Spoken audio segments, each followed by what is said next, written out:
নমস্কার। যদি কেউ গ্রহণের সময় জন্মায় এবং সেই গ্রহণটা যদি ভারতবর্ষ থেকে দেখা যায়, তাহলে হাতের রেখায় তার কি প্রভাব পড়বে এবং সেই ব্যক্তি কীরকম হতে পারে, সেটাই আমরা আজকে আলোচনা করব। দেখুন, যদি কেউ সূর্যগ্রহণের সময় জন্মায়, যেসব জাতিকা সূর্যগ্রহণের সময় জন্মায়, তাদের একটা রেখা এই রাহুর থেকে বেরিয়ে ঠিক এই রবি স্থানের দিকে যায়। এইভাবে রাহু স্থান থেকে একটা রেখা বেরিয়ে রবির দিকে যায়, এইভাবে রেখাটা যায়। রাহু সূর্যগ্রহণ হলে রাহুর থেকে রেখাটা বেরিয়ে রবির দিকে যাবে। যখন চন্দ্রগ্রহণের সময় যদি জন্মায়, তাহলে রাহুর থেকে রেখাটা এভাবে বেরিয়ে চন্দ্রের দিকে আসে।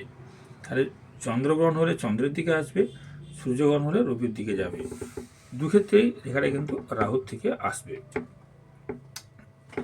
তো এখানে একটা কথা বলা দরকার, সেটা হচ্ছে যে গ্রহণটা যদি পূর্ণগ্রহণ হয় বা আংশিক গ্রহণ হয়, যাই হোক, সেই প্রভাব কিন্তু হাতের মধ্যে আসবে।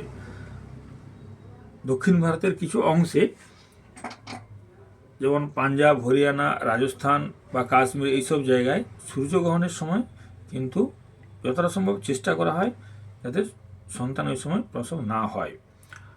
আর বিশেষ করে 5 বছর বয়স পর্যন্ত এই প্রভাবটা বেশি থাকে। তারপর এই রেখাটা শুধুমাত্র রাহুর দিকে থাকে, এই রবি বা চন্দ্রের দিকে থাকে না।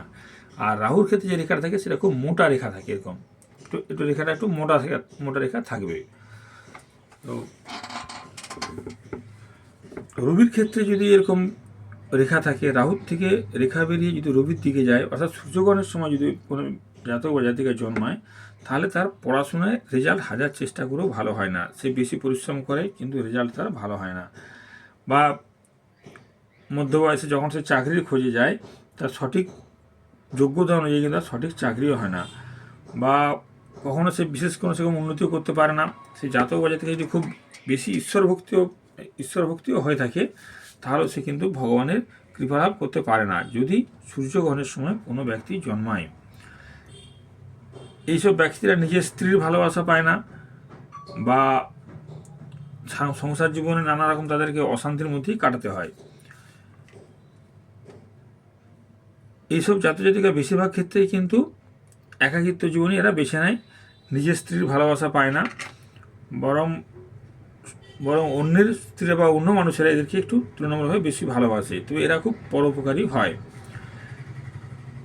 এরা সারা জীবনই কিন্তু হাসি মুখে সমস্ত কষ্ট কিন্তু মেনে সংসারের দায়িত্ব কর্তব্য পালন করে, যাদের রাহুর থেকে রেখা বেরিয়ে রবির দিকে যায় বা যারা সূর্যগ্রহণের সময় জন্মায়। কিন্তু এরা খুব ভালো বক্তা হয় এবং খুব পরোপকারী হয়।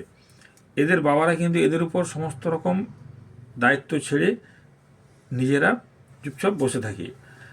আর এইসব ব্যক্তিরা যারা সূর্যগ্রহণের সময় জন্মায়, তারা মধ্য বয়সে সংসারের দায়িত্ব ছেড়ে কিন্তু ধর্মের পথে যায়।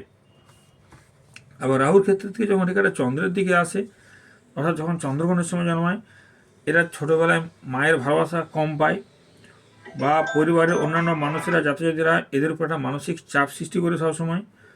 আর ছোটোর থেকে এদের কিন্তু সংসারের দায়িত্ব নিতে হয়। আর এদের কিন্তু বেশিরভাগ ক্ষেত্রে এই সংসারের কাজ নিতে গিয়ে নিজেদের পড়াশোনাও এদের নষ্ট হয়। যখন সে বুঝতে পারে যে সে অনেক পিছিয়ে পড়েছে, তখন কিন্তু সে অনেকটা মানসিক অবসাদের শিকার হয়। কারণ চন্দ্র হচ্ছে মনের কারক গ্রহ। রাহুর থেকে যখনই রেখা চন্দ্রের দিকে আসবে, তখন তার মনের মধ্যে একটা অশান্তি অবশ্যই তৈরি হবে। এরাও কিন্তু কর্মক্ষেত্রে বিশেষ উন্নতি লাভ করতে পারে না। এরা সবার কাছে বেশিরভাগ ক্ষেত্রে অন্য সময় কৃপার পাত্র হয়ে থাকে। এদের বিবাহিত জীবনও খুব একটা ভালো হয় না। আর বুঝতে হবে, গ্রহণের সময় খুব কম মানুষই জন্মায়, কারণ বেশিরভাগ ক্ষেত্রে গ্রহণটা অ্যাভয়েড করা হয়। আর যারা জন্মায় তাদের মধ্যে কিন্তু, বা যারা গ্রহণের 2-3 দিন আগে জন্মায় বা গ্রহণের 2-3 দিন পরেও জন্মায়, তাদের মধ্যে কিন্তু এই গ্রহণের প্রভাব কিন্তু লক্ষ্য করা যায়। এবার সূর্যগ্রহণ চন্দ্রগ্রহণের বেশিরভাগ যদি ফলাফল জানতে হয়, তাহলে প্রথমে দেখতে হবে যে চন্দ্রগ্রহণ বা সূর্যগ্রহণ কোন লগ্নে উদয় হয়েছিল, অর্থাৎ গ্রহণটা কোন সময় শুরু হয়েছিল, সেই সময় কোন লগ্ন চলছিল সেটা জানা দরকার।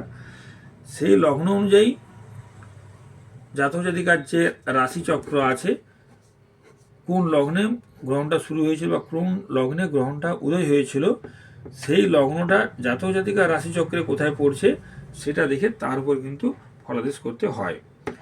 তো গ্রহণ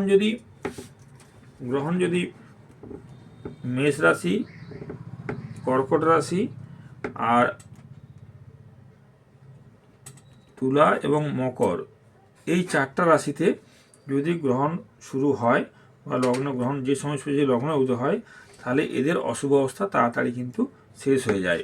কিন্তু যদি বৃষ, সিংহ, বৃশ্চিক, কুম্ভ, যদি এই 4টা রাশিতে লগ্নের এই 4টা রাশিতে যদি এই 4টা রাশিতে যদি গ্রহণের লগ্ন উদয় হয়, তাহলে এদের কুফল কিন্তু অনেকদিন ধরেই চলতে থাকে, এদের কুফল অনেকদিন ধরেই চলবে। আর বাকি যে 4টা রাশি থাকলো, মিথুন, কন্যা, ধনু এবং মীন, এই 4টা রাশির ক্ষেত্রে মাঝে মাঝে অশুভ ফল দেয়। মেষ, কর্কট, তুলা, মকরে অল্প সময়ের জন্য অশুভ ফল দেয়। বৃষ, সিংহ, বৃশ্চিক, কুম্ভ রাশিতে বেশি দিন অশুভ ফল থাকে। মিথুন, কন্যা, ধনু এবং মীন রাশির ক্ষেত্রে অশুভ ফলের সংখ্যা তুলনামূলক কম। ছোটো ছোটো অশুভ ফল খুব ছোটো ছোটো হয়, অল্প দিন হয়। দেখতে হবে গ্রহণটা যখন শুরু হয়েছিল সেই সময় লগ্ন কী ছিল, আর আপনার রাশিচক্র অনুযায়ী সেটা কোন ভাব, সেই ভাবের ক্ষতি হবে বেশি। আর সেই ভাবগুলো যদি এই রাশিগুলোর প্রথম 4টা রাশির মধ্যে পড়ে, তাহলে অশুভ ফল তাড়াতাড়ি চলে যাবে।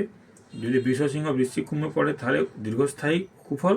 আর মিথুন, কন্যা, ধনু, মীন হলে খুব অল্প সময়ের জন্য বা মাঝে মাঝে অশুভ ফল দিয়ে থাকে। এইভাবে গ্রহণ হাতের রেখা দেখেও বোঝা যাবে যে আপনি গ্রহণের সময় জন্মেছিলেন কি না। যদি রাহুর থেকে রবিতে রেখা যায় বা রাহুর থেকে চন্দ্রে আসে, রাহুর থেকে রবিতে গেলে সূর্যগ্রহণ, রাহুর থেকে চন্দ্রে আসলে চন্দ্রগ্রহণ বোঝায়। নমস্কার।